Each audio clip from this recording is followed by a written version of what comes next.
할렐루야. 제가 전주에 10년 이상 살았습니다. 그때 사람들이 하는 말이 전주는 안전한 도시다, 이런 얘기를 종종 들었습니다. 그때는 제가 철이 없었던 때라서 그게 무슨 말인지 이해를 못했습니다. 근데 전주를 떠나고 나니까 과연 전주시가 자연재해나 재난에서 안전한 도시라는 사실을 알게 되었습니다. 근데 제가 이 대전에 와서 보니까 대전도 전주만큼이나 안전한 도시라는 인상을 받았습니다. 아무리 거센 태풍이 휘몰아쳐 와도 대전은 이 대한민국 남한의 중앙에 있기 때문에 웬만한 태풍은 비껴가고 또 오더라도 약화되어서 살짝 지나가는 정도입니다. 그러나 아무리 풍수재해에 안전한 지역일지라도 대전도 역시 각종 재난과 재해에서 한없이 안전할 수는 없습니다. 지난 10월 13일자 지역신문에 보니까 대전시는 특광역시 지역안전지수 평가에서 최하위점을 받았습니다. 매년 지역별 안전 수준을 7가지 분야에서 이제 체크하는데 화재, 교통, 범죄, 안전사고, 자살, 감염병, 자연재해 등 이 7개 분야에서 이 대전시가 작년 2018년도에 안전 수준 지수가 7개 분야에서 5개 분야가 4등급으로 판정받아서 최하위 등급을 받았습니다. 그리고 보면 이 대전시도 안전한 도시는 아닌 듯합니다. 저는 지난 몇 년 전 이 포항 지진 때 제 사무실 이 3층에 앉아 있다가 이 흔들리는 것을 체험했습니다. 여러분들도 이 포항 지진에 아마 경험이 있을 것입니다. 물론 이 대전엔 큰 피해가 없이 지나갔습니다만은 이제 대한민국 어디에도 안전한 지대는 없습니다.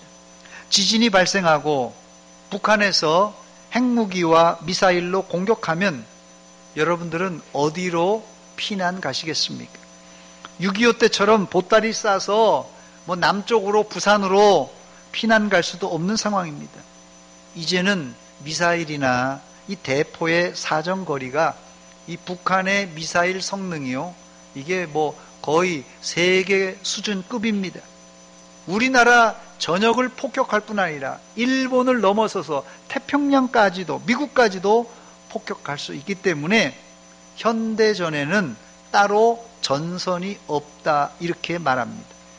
지난주 미국 트럼프 대통령은 이 북한과 전쟁이 나면은 아군과 적군 총망라해서 약 3천만 명에서 1억 명이 죽을 것이다, 이렇게 보도를 한 적이 있습니다. 좀 과장된 표현이긴 하지만 핵폭탄을 상호 주고받는다면 이 이상도 피해를 낼 수가 있습니다. 요즘 개발되는 이 핵폭탄은 과거 이 히로시마, 나가사키에 떨어졌던 것과는 비교할 수 없을 정도로 놀라운 성능과 파괴력을 가지고 있습니다. 예를 들면 지난번 북한에서 지하 핵실험을 몇 년 전에 했는데 그 규모가 히로시마, 나가사키에 떨어졌던 핵폭탄의 약 20배 정도의 위력을 가져서 인공 지진이 이제 일어날 정도였습니다. 그런데 이런 핵폭탄을 북한은 물론이거니와 이 중국과 러시아, 미국이 가지고 있기 때문에 국제적으로 핵무기를 사용한다면 아마도 지구가 반쪽으로 갈라질 그런 위기입니다. 과거엔 북한에서 도발하면 남한 사람들이, 돈 있는 사람들은 미국이나 선진국으로 이민 가버렸어요.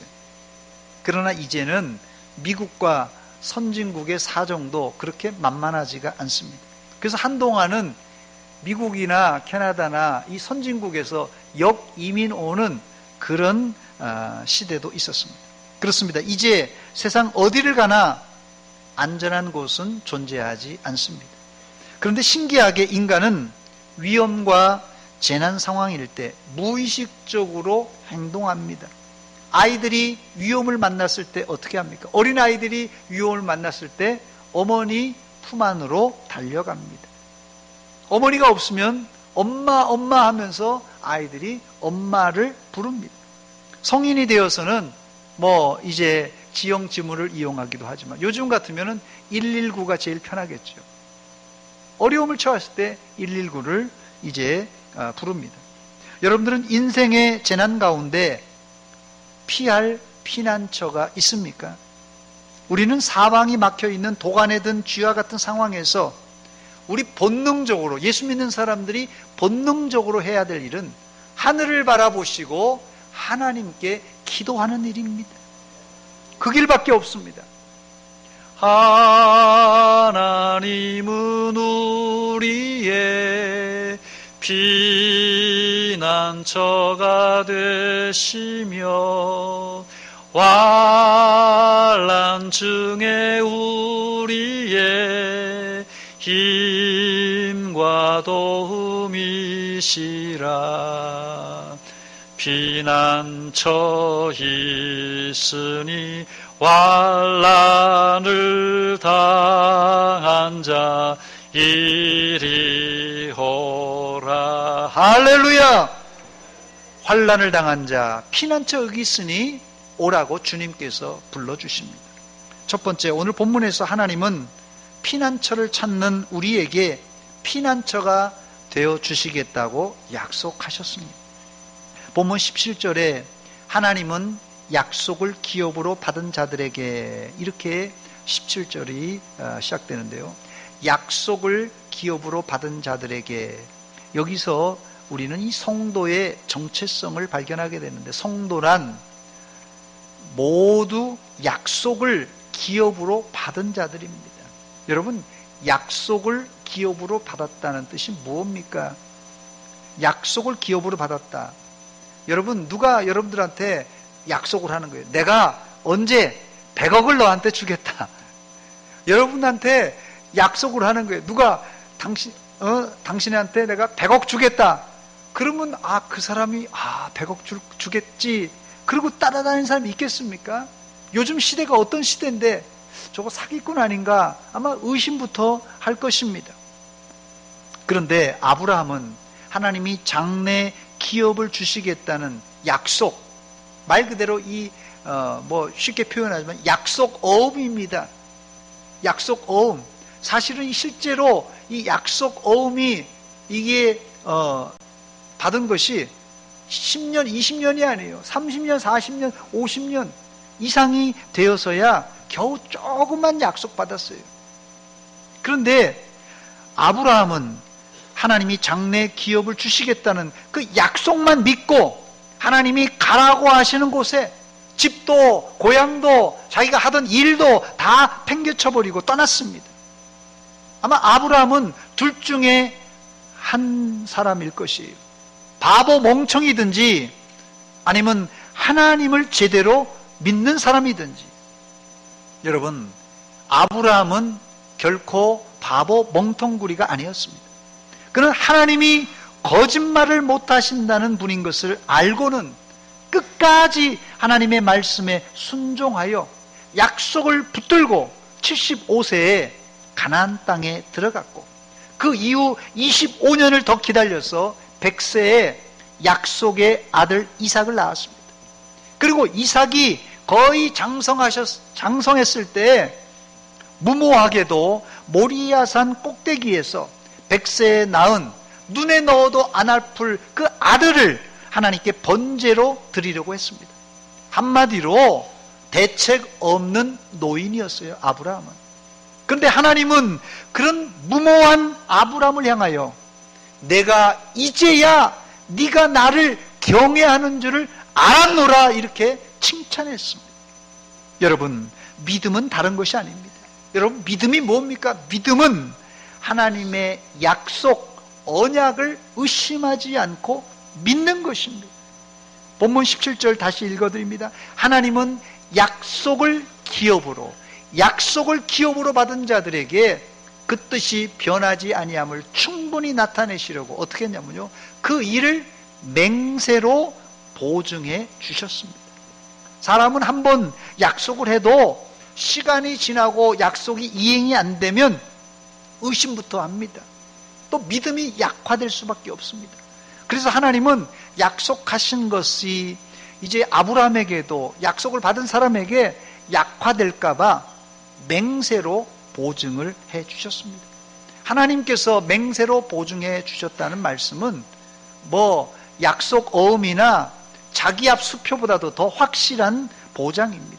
그래서 본문 18절엔 하나님이 거짓말을 하실 수 없는 이 두 가지 사실, 하나님이 거짓말을 할 수 없는 이 사실, 이게 뭐냐면요, 두 가지 사실은 언약과 맹세로 보증한 것이 있기 때문에 우리 예수 믿는 사람은 앞에 있는 소망을 얻으려고 피난처를 찾는 우리에게 큰 위안이 될 수 있다고 말씀하고 있습니다. 여기 보니까 약속을 받은 사람들이 찾는 피난처는 우리가 생각하는 소극적인 피난처가 아니라 앞에 있는 소망을 얻으려고 찾는 피난처입니다. 사실 이 피난처란 말이 요즘은 부정적으로 많이 사용되고 있는데 대표적인 예가 조세 피난처입니다. 사실 이 조세 피난처는 감세나 세금이 전혀 없는 곳이라는 좋은 뜻이에요. 그런데 사람들이 이것을 악용해서 해외에다가 유령회사, 소위 말하는 이 페이퍼 컴퍼니를 만들어 놓고 탈세를 하려고 합니다.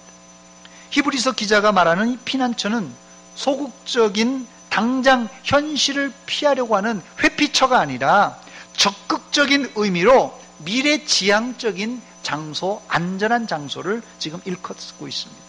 이 피난처는 앞에 있는 소망인 하나님의 약속을 얻으려는 이 천국 순례자에게 주시는 영원한 안식처, 이 천국을 상징합니다.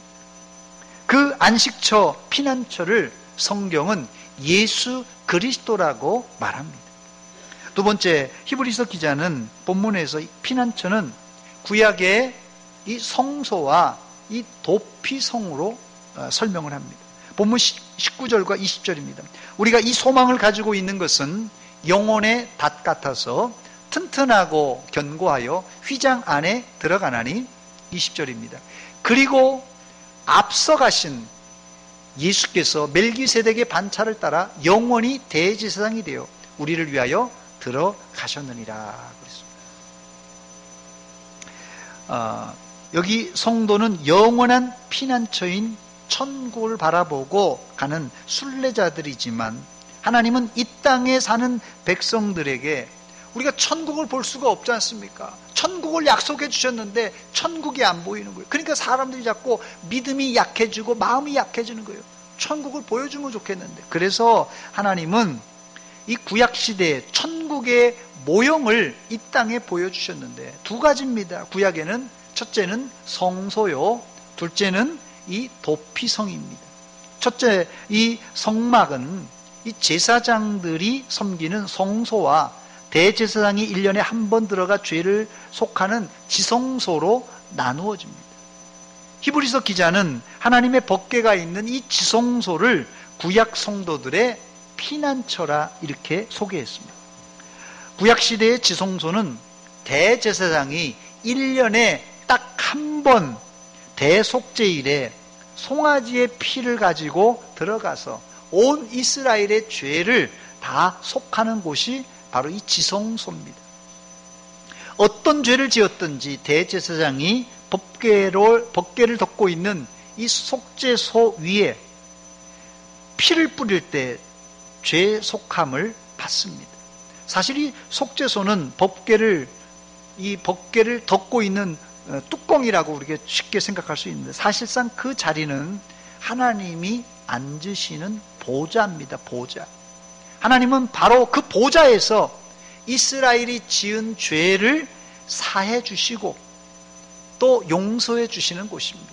그래서 이곳의 이름을 속죄소 혹은 죄사함의 은총을 받는 곳이라 해서 시은소, 시은좌 이렇게 부릅니다.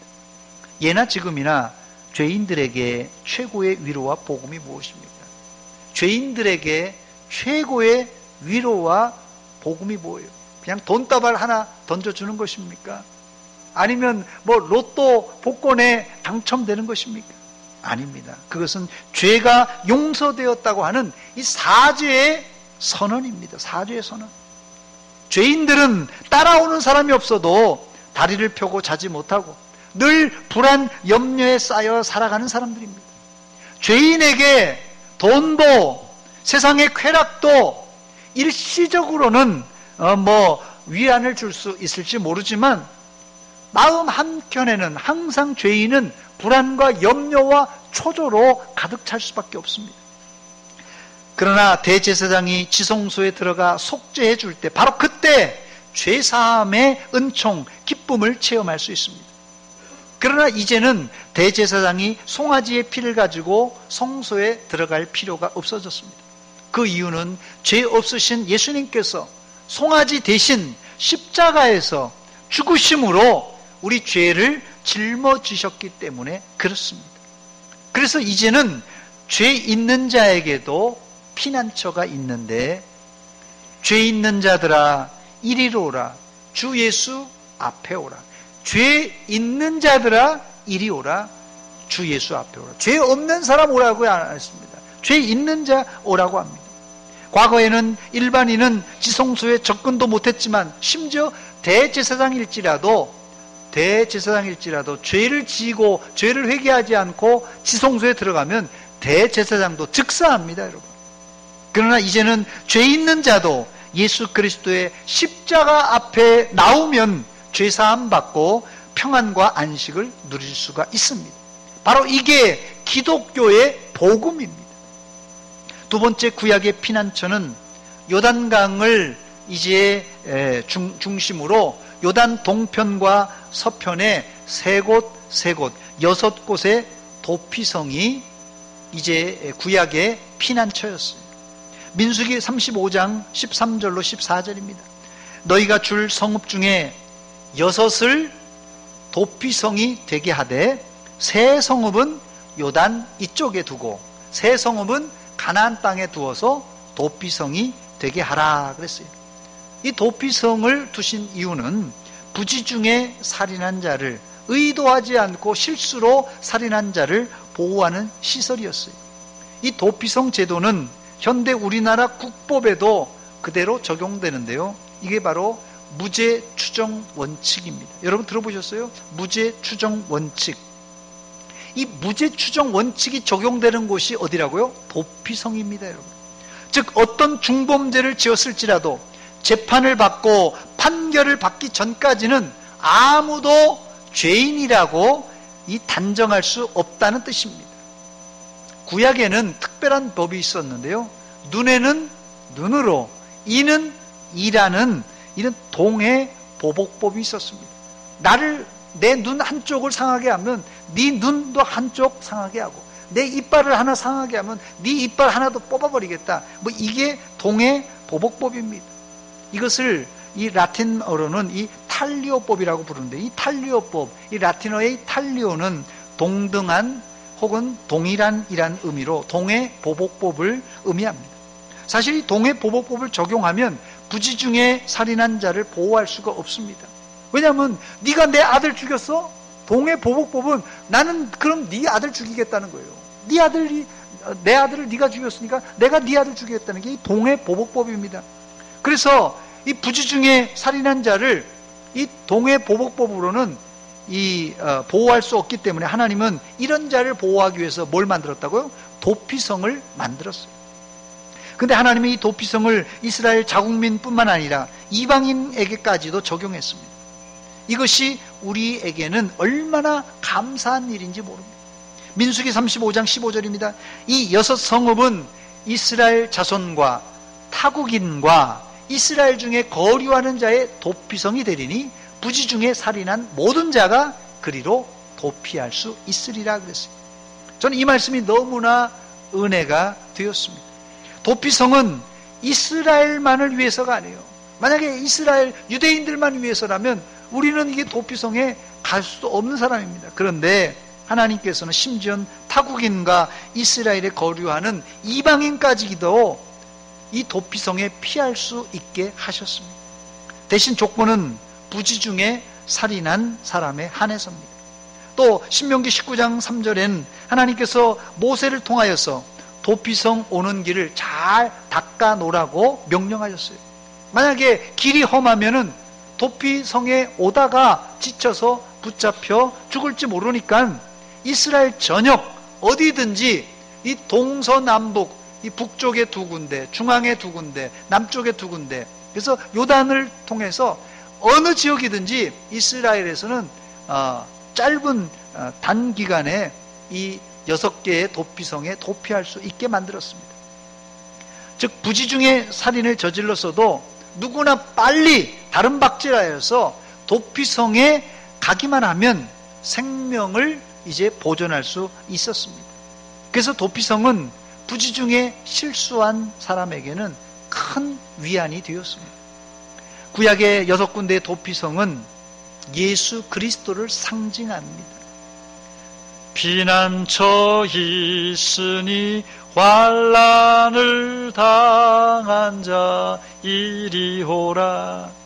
이 하나님께서는 이 피난처, 도피성을 만들어 놓고 환난을 당한 자, 부지중에 실수한 자 이리로 다 오라고 말씀하셨어요. 그런데 언제부터인지 사람들은 죄를 짓고도 도피성을 찾지를 않습니다. 사람들이 형제를 미워하는 살인을 저지르고도, 형제와 싸우고도, 폭언을 퍼붓고도 도피성으로 달려가질 않습니다. 왜 그런 것입니까? 죄의 심각성을 모르고 심지어는 자신이 죄인인 줄 몰라서 그런 것입니다. 예수님은 누가복음 5장 32절에 내가 의인을 부르러 온 것이 아니요 죄인을 불러 회개시키러 왔노라 그랬어요. 죄 있는 자들아 이리로 오라. 주 예수 앞에 오라. 죄 없는 사람이 오는 게 아닙니다. 이 자리에 다 죄가 있어서 온 것이에요. 죄 있는 자들아 이리로 오라 그랬어요. 목사도, 장로님들도, 권사님들도, 집사님들도 우리 모두 다 죄가 있기 때문에 이 자리에 온 것입니다. 죄인은 피난처 대신 도피성이 되시는 예수님께 와야지 살 수가 있습니다. 또 도피성을 통하여 한 가지 더 은혜가 되는 말씀이 있는데 민수기 35장에 보면 하나님은 이스라엘이 가나안 땅에 들어가기 전에, 이미 가나안 땅에 들어가기 전에 도피처가 필요한 줄 알았습니다. 즉 하나님은 이스라엘이 하나님의 선택받은 선민이지만 죄 지을 줄 아시고는 가나안 땅에 들어가기 전에 이미 이 광야 40년 동안 마지막에 모세에게 도피처를 들어가거든 6군데 만들라고 미리 지시하셨어요. 이게 바로 하나님의 은혜입니다. 여러분 센 척하지 마시기 바랍니다. 요즘 애들 말로 아빠 센 척하지 마요. 센 척하지 마시기 바랍니다. 목사도, 장로님도, 권사님도, 집사님도 우리 모두 다 약한 존재입니다. 여러분 센 척하지 마세요. 누가 우리를 톡 건드려도 깨지기 쉬운 그런 존재입니다. 그러므로 우리는 날마다 피난처 대신 예수 그리스도께 달려가서 그 품에 안겨야 살 수 있는 존재입니다. 그래서 히브리서 기자는 이미 히브리서 4장 15절 16절에 이렇게 말세를 만난 성도들에게 당부하고 있습니다. 우리에게 있는 대제사장은 우리의 연약함을 동정하지 못하실 이가 아니요 모든 일에 우리와 똑같이 시험을 받으신 이로되 죄는 없으시니라. 그러므로 우리는 긍휼하심을 받고 때를 따라 돕는 은혜를 얻기 위하여 은혜의 보좌 앞에 담대히 나아갈 것이니라 그랬습니다. 하나님이 우리의 연약한 것은 물론이거니와 우리가 지은 죄악의 이력서까지도 다 알고 계시는 분입니다. 그래서 하나님은 미리 죄를 속해주기 위해서 은혜의 보좌, 시은 자, 도피성을 미리 준비해 놓으셨어요. 이게 은혜입니다, 여러분. 세 번째, 우리에게 이런 피난처를 준비하기 위해서 예수님은 십자가를 져야만 했습니다. 본문 20절입니다. 그리로 앞서가신 예수께서 멜기세덱의 반차를 따라 영원히 대제사장이 되어 우리를 위하여 들어가셨느니라. 여기 20절 앞절에 보니까 그리로 앞서가신 예수께서 이렇게 말해요. 그리로 앞서가신 예수께서. 그리로가 어디입니까? 바로 앞절 19절에 휘장 안에 들어가나니. 그 앞절에 보니까 휘장 안에 들어가나니 이걸 참고해 보면 그리로는 구약 시대에는 이 지성소를 말합니다. 휘장 안에, 지성소 안에 들어간다는 뜻입니다. 이 구약의 성막은 이 성소와 지성소로 나누어져 있습니다. 이 성소와 지성소는 이 두 공간이 이 휘장으로 이제 구분되어 있었습니다. 즉 아무리 지성소가 피난처일지라도 죄인이 들어가면은 즉사합니다. 거기는 죄인이 지성소에 들어가야 살 수 있는데 들어가다가 즉사하니 이래도 죽고 저래도 죽을 존재가 바로 우리들입니다. 그런데 이때 날 대신해서 내 죄 문제를 들고 누가 들어간다면 내가 살 수 있는데 구약시대에는 대제사장이 그 역할을 감당해 주었고 신약시대에는 예수님께서 친히 송아지의 피가 아니라 자신을 십자가에 달아 물과 피를 다 쏟아 부어 주심으로 말미암아 우리를 이제 속하고 우리를 구원해 주셨던 것입니다. 예수님께서 그래서 여기 그냥 들어가신 것이 아니라 우리 앞서 지성소에 들어가셔서 중간에 가로막힌 휘장을 위로부터 아래로 쫙 아주 갈라 놓았습니다. 언제 이런 일이 벌어졌습니까? 예수님께서 십자가에서 죽으실 때 일어난 일입니다. 누가복음 23장 44절로 46절에 보니까 때가 제6시쯤 되어 해가 빛을 잃고 이 제6시는 지금 시간으로는 9시입니다. 아침 9시. 빛을 잃고 온 땅에 어둠이 임하여 제9시까지 12시까지 지금 계속돼요. 여러분 9시부터 12시가 가장 환할 때 아닙니까? 그런데 온 땅에 그 3시간 동안 어둠이 가득 찼습니다. 45절에 보니까 성소의 휘장이 한가운데가 쫙 찢어지더라. 46절에 예수께서 큰 소리로 불러 이르시되 아버지 내 영혼을 아버지 손에 부탁하나이다 하고 이 말씀을 하신 후 숨지시니라 했습니다. 예수님의 죽으심으로 성소의 휘장이 한가운데 찢어졌습니다. 마태복음과 마가복음에는 위에서부터 아래로 쫙 찢어졌다고 기록하고 있습니다. 결국 우리와 하나님 사이에 막혀있던 담, 이 휘장이 허물어지는 순간입니다. 그 이후 우리는 당당하게 휘장 안에 들어갈 수 있는 존재가 되었어요. 본문 19절입니다. 우리가 이 소망을 가지고 있는 것은 영혼의 닷 같아서 튼튼하고 견고하여 휘장 안에 들어가나니 그랬습니다. 아까 말씀드린 대로 히브리서 4장 16절에는 그러므로 우리는 긍휼하심을 받고 때를 따라 돕는 은혜를 얻기 위하여 은혜의 보좌 앞에 어디예요? 지성소입니다. 은혜의 보좌 앞에 담대히 나아갈 것이니라 그랬습니다.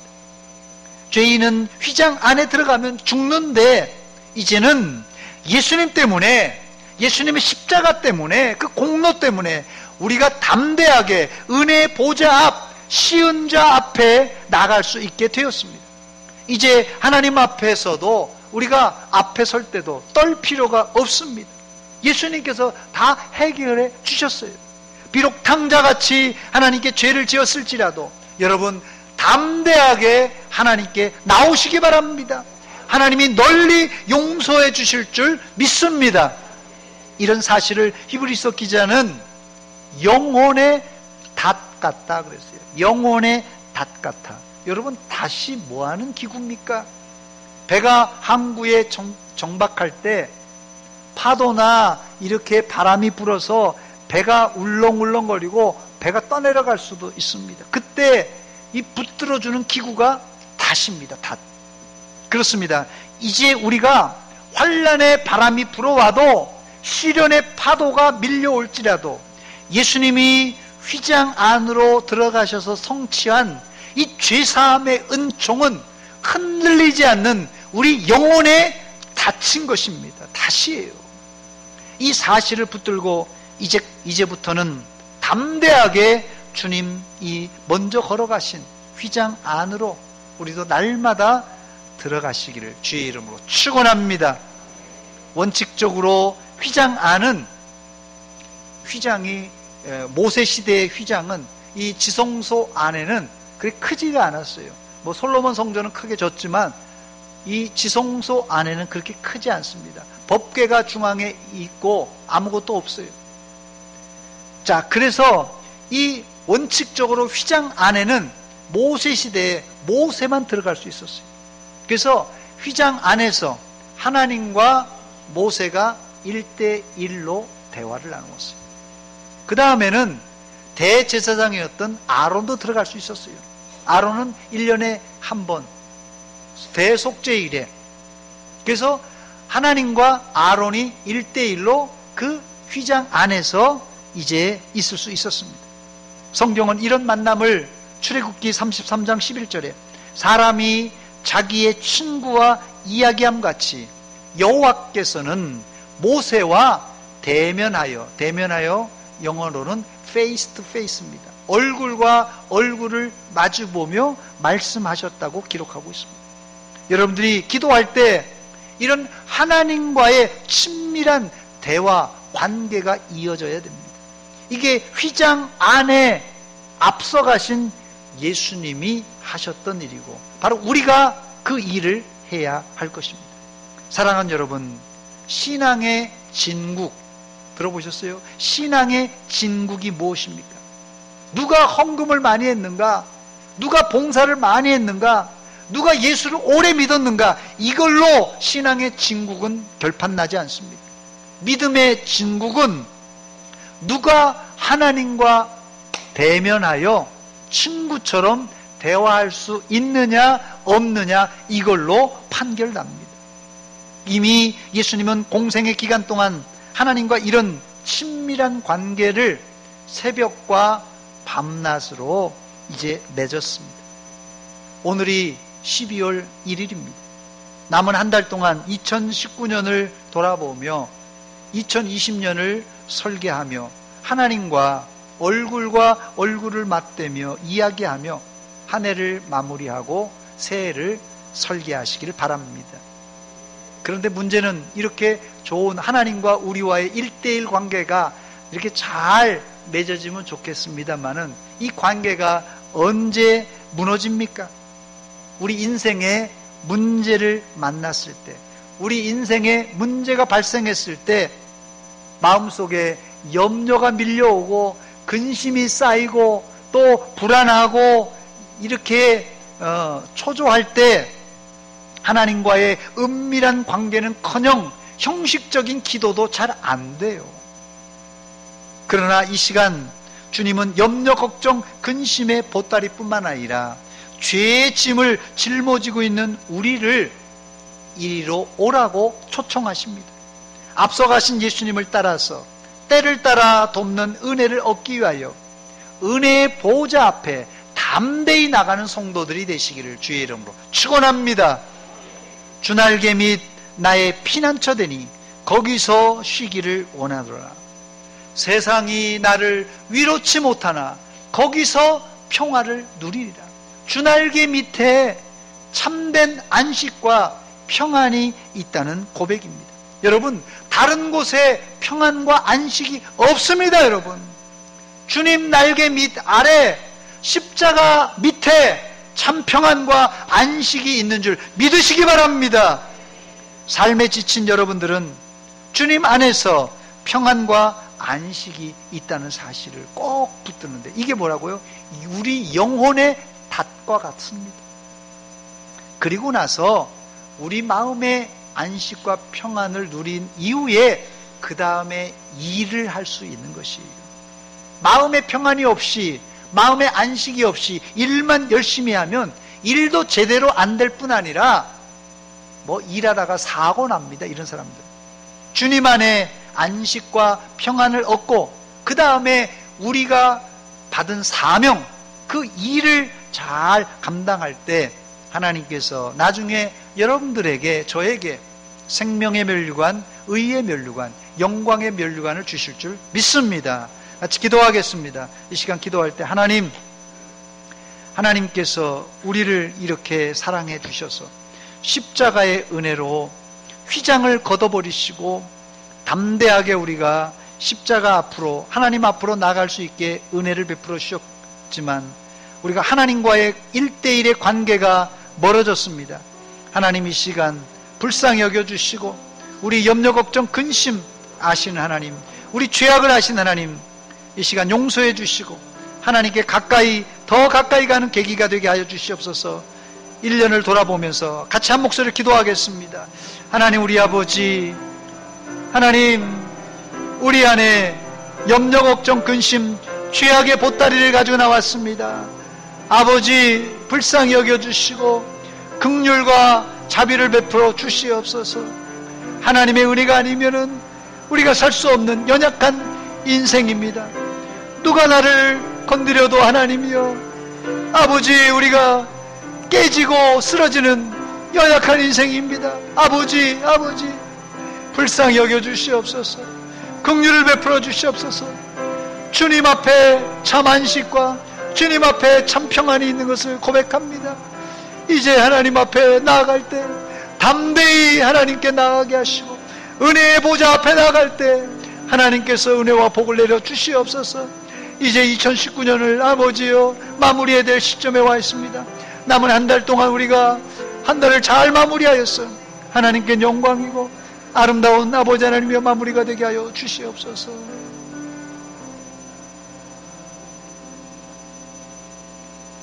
하나님, 우리 아버지, 은혜와 사랑 감사드립니다. 우리가 무엇이 간데 주님께서 우리를 위하여서 십자가 지시고 물과 피를 다 쏟아 주셨습니까? 이제 하나님과 우리 사이에 가로막혀 있던 휘장을 걷고 벽을 없애싸우니 이제 앞으로 하나님께 담대히 나가게 하시되 하나님과의 1대1의 친밀한 관계가 이어지게 하여 주시옵소서. 그래서 우리가 하나님께 가까이 갈 뿐 아니라 우리의 믿음이 성장하여 우리에게 맡겨진 사명을 잘 감당하여 하나님 앞에 설 때 잘했다 칭찬받는 주의 종들 다 되게 하여 주시옵소서. 예수님의 이름으로 기도하옵나이다. 아멘.